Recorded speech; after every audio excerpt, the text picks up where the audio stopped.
السلام علیکم ناظرین، آج ہم بات چیت کریں گے قبائلی علاقوں میں امن و امان کے حوالے سے، اور بالخصوص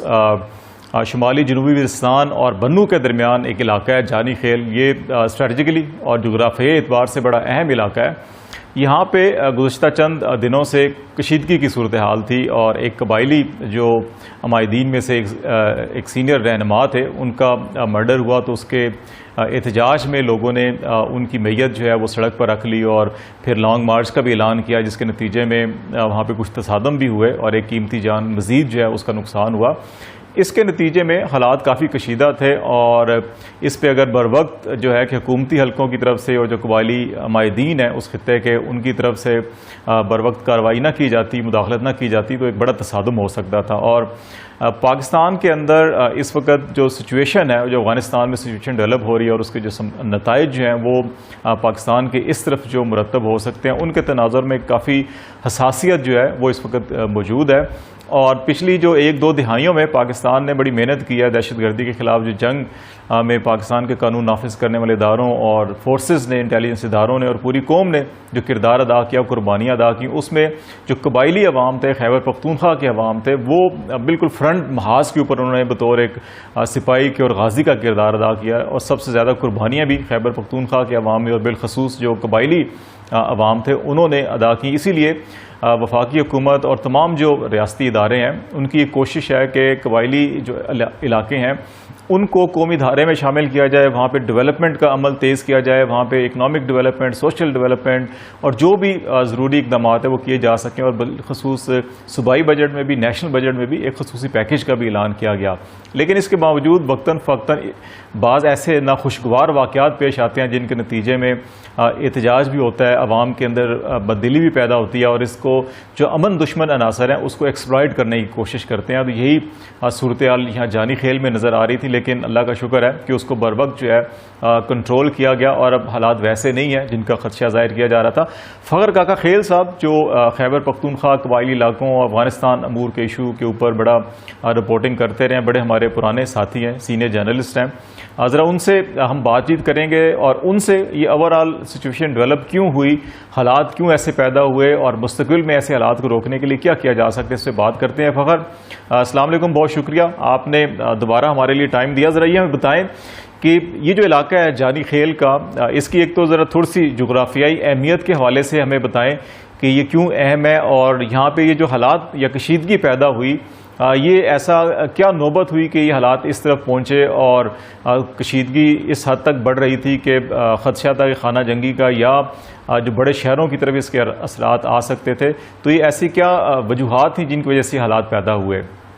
جی بالکل خالد جمیل صاحب، اس معاملے کا آغاز ایکچولی ماہ مئی میں ہو چکا تھا، جب جانی خیل قبائل کے ایک قبائلی رہنما ملک نصیب کو نامعلوم افراد نے موت کے گھاٹ اتارا، اور اس کے بعد ان کی لاش کو لے کر جانی خیل قبائل سمیت بکخیل اور دیگر جو کرب جوار کے قبائل یہاں پر موجود ہیں ان کی جانب سے ایک دھرنے کا اہتمام کیا گیا۔ اس لاش کو اس دھرنے میں رکھا گیا۔ وقتاً فوقتاً مختلف سیاسی جماعتوں کے، مقامی سطح پر سیاسی جماعتوں کے جو قائدین تھے وہ اس دھرنے سے خطاب بھی کرتے رہے، لیکن پھر ایک وقت ایسا آیا کہ دھرنے کے شرکاء کو، خصوصاً جانی خیل قبائل کو یہ لگنے لگا کہ گویا سرکار اور دیگر جو عناصر ہیں، جیسے کہ میڈیا کی بھی ہم بات کر لیں، میڈیا سے بھی وہ کافی شاکی نظر آئے کہ ان کے مسائل کو بیان نہیں کر پا رہے ہیں، ان کے مسائل پر توجہ نہیں کر رہے ہیں۔ اس کے بعد انہوں نے یہ فیصلہ کیا کہ لاش کو لے کر وہ اسلام آباد کی طرف مارچ کریں گے، اور اس دوران بنو اور جانی خیل، بنو سٹی اور جانی خیل ریجن کے بیچ میں جو ٹوچی پل ہے وہاں پر ایک تصادم ہوا، اور اس میں ایک شخص کی ہلاکت بھی ہوئی، اور اس کے بعد اسے لگنے لگا تھا کہ معاملات ہاتھ سے نکل چکے ہیں، لیکن پھر بعد ازاں جو اس جگہ میں مختلف اداروں کے سربراہان ہیں اور ڈسٹرکٹ انتظامیہ، اور اس نتیجے پر پہنچی کہ جو وزیر قبائل ہیں، بجائے اس کے کہ صرف جانی خیل وزیر یا بکخیل وزیر کو سے ہم بات کریں، شمالی اور جنوبی وزیرستان کے احمد زئی وزیر کی جو بڑا جرگہ ہے اس کو بلایا جائے، اور اس سلسلے میں بیٹھک ہوئی۔ جو بنو میں تبلیغی مرکز ہے وہاں پر انتظامیہ اور قبائل کے بیچ میں مسلسل رابطے رہے، اور اس کے بعد بالآخر مختلف اطراف کی جانب سے جو مختلف مطالبات تھے، جیسا کہ انتظامیہ کی جانب سے یہ مطالبہ تھا کہ اس دھرنے کو ختم کیا جائے، دھرنے کے شرکاء کی جانب سے یہ مطالبہ تھا کہ ان کا جو 1 پوائنٹ ایجنڈا ہے امن کے قیام، اس کی شورٹی دی جائے، اور قبائل کے اندر سے ہی ایک میکینزم تشکیل دیا گیا، کمیٹی بنائی گئی 15 رکنی کمیٹی۔ اس کے بعد یہ فیصلہ کیا گیا کہ گارنٹی لی جائے گی کہ حکومت کی جانب سے امن کے قیام میں کوئی کسر نہیں چھوڑی جائے گی، اور اس کے بعد اتوار کے روز بالآخر یہ جو لگ بھگ 1 مہینے کا جو دھرنا تھا وہ اپنے اختتام کو پہنچا۔ فخر بہت شکریہ، یہ آپ تو اس کا سارا بیک گراؤنڈ کے تنازع پیدا ہوا، یہ حالات سارے کچھ ہوئے، لیکن اللہ کا شکر ہے جیسے آپ بتا رہے ہیں حل ہو گیا، اور اس میں بروقت مداخلت کی گئی تمام متعلقہ جو اسٹیک ہولڈرز ہیں۔ لیکن تھوڑا سا ہمیں جو میرا بنیادی کویشچن تھا کہ ذرا اس کی جو جغرافیائی اہمیت ہے اور یہاں پہ جو قبائلی عمائدین کا جو تہذیبی یا ثقافتی جو وہاں پہ کلچر ہے، ذرا اس حوالے سے بتائیے گا نا کہ یہ کیوں اتنا اہم ہے، اور یہاں پہ جو امن کا قیام ہے وہ کیوں بہت ضروری ہے۔ یقیناً پورے ملک میں قیام امن کی کوششیں ہونی چاہیے، اور انتہائی ناگزیر ہوتا ہے کہ امن جو ہے ہر خطے میں ہونا چاہیے، لیکن اس کی جغرافیائی اہمیت کے پیش نظر ذرا اس حوالے سے ذرا ضرور روشنی ڈالیں آپ۔ جی بالکل خالد جنگل صاحب، ایکچولی ہم بات تو کرتے ہیں کہ مختلف علاقوں کے اندر جب بھی انتشار ہوتا ہے یا کوئی تحریک چلتی ہے، خصوصاً سوشل میڈیا پر آپ دیکھ رہے ہیں ٹرینڈز بن جاتی ہیں، لیکن جو زمینی حقائق ہیں وہ یکسر مختلف ہوتے ہیں۔ جانی خیل کی مثال لے لیں، اس واقعے کو اب سے نہیں بلکہ کافی عرصے سے میں کور کر رہا تھا اور اپڈیٹ لے رہا تھا۔ اس سے قبل بھی 4 نوجوان جن کی لاشیں ملی تھی، اس کے بعد دھرنا ہوا اور پھر ان کے ساتھ کچھ شورٹیز ہوئی، خصوصی طور پر امن کے حوالے سے، کیونکہ مقامی قبائل جو جانی خیل قبائل ہیں ان کا یہ ماننا ہے کہ انہیں بہر صورت امن فراہم کیا جائے اور گڈ اور بیڈ طالبان کی جو تمیز ہے وہ ختم کی جائے۔ اس تمام صورتحال کو سمجھنے کے لیے ہمیں تھوڑا سا ماضی میں جھانکنا ہوگا۔ جانی خیل ایک ایسا ریجن ہے جو ایک جانب بنو سمیت جنوبی اضلاع کے لیے لکی مروت ہو گیا، ٹانک ہو گیا، یا یہ جو جنوبی اضلاع ہیں خود بنو اور دیگر جو اضلاع ہیں کوہاٹ تک میں اس میں شامل ہے، کرک کوہاٹ، تو اس کے لیے جانی خیل کی ایک خصوصی اہمیت ہے، کیونکہ جانی خیل ایک طرف جو جانی خیل ریجن ہے ایک طرف ان جنوبی اضلاع کو ٹچ کرتا ہے، اور دوسری طرف فارمر فاٹا جو اب شمالی وزیرستان اور جنوبی وزیرستان ڈسٹرکٹس مرج ڈسٹرکٹ کے نام سے یاد کیے جاتے ہیں۔ یہ وہ اس کے لیے ایک ٹرم میں استعمال کروں گا کہ سائٹ پاکٹ تھا، مطلب نظروں سے یہ علاقہ اوجھل تھا لیکن امپورٹنس کی اپنی زیادہ تھی، کیونکہ یہیں سے گزرتا ہے دریائے ٹوچی، اور پھر جو بھی جنوبی اضلاع سے جو افغانستان جانا چاہتا تھا اس کے لیے انتہائی آسان تھا، اور افغانستان ظاہری بات ہے چیک پوسٹ ہیں اس ایریا کے اندر مخصوص ایسے راستے موجود تھے جس پر چیک پوسٹ کا لگنا محال تھا، مطلب ٹرنچز ہیں، خشک ندیاں ہیں، اور مختلف راستے سے ہیں جن کے ذریعے جو جنگجو تھے آج سے 10-20 برس قبل ان کا آنا جانا لگا رہتا تھا، جنوبی اضلاع سے افغانستان، افغانستان سے جنوبی اضلاع، پھر جنوبی وزیرستان، شمالی وزیرستان میں آپریشن ہوا۔ اس ساری صورتحال میں کافی سارے جو عسکریت پسند عناصر تھے باقی جگہوں کی طرح یہاں پر بھی انہوں نے اپنے ڈیرے جما دیے۔ فخر آپ کی ذرا میں یہاں پہ آپ کی بات کاٹوں گا، میں ذرا یہ بتائیں کہ مقامی سطح کے اوپر پورے قبائلی اضلاع کے اندر مقامی امن کمیٹیاں بنائی گئی تھی، اور اس علاقے میں میری اطلاعات ہے کہ امن کمیٹی بنائی گئی تھی، تو وہ کتنی فعال اور مؤثر ہے ساری سچویشن کے اندر، ان کا کردار کتنا اہم ہے؟ فوج کے لیے مشکل ہوتا ہے کسی بھی ایسی کلوز سوسائٹی اور خصوصاً ٹرائبل بیلٹ کے اندر کام کرنا، پہچان کرنا، کیونکہ ظاہری بات ہے کسی کے ماتھے پر نہیں لکھا ہوتا کہ یہ طالب ہے یا طالب نہیں ہے، یا دہشت گرد ہے دہشت گرد نہیں ہے، لہٰذا مقامی امن کمیٹیاں تشکیل دی گئی تھی جن کو پھر بعد ازاں گڈ طالبان کے نام سے بھی یاد کیا جانے لگا۔ لیکن اب جو ایشو آ رہا ہے اداروں کی جانب سے خصوصی طور پر ان کی کچھ مجبوریاں یہ ہیں کہ وہ یہ کہہ رہے ہیں کہ ٹھیک ہے ہم آپریشن کریں، تو مقامی جو لوگ ہیں وہ کہہ رہے ہیں کہ آپریشن کریں لیکن سلیکٹیو آپریشن کریں۔ اچھا، سلیکٹیو آپریشن پرابلم یہ آ رہی ہے کہ یہاں پر جو جانی خیل وزیر ہیں یہاں پر طالبان کی اچھی خاصی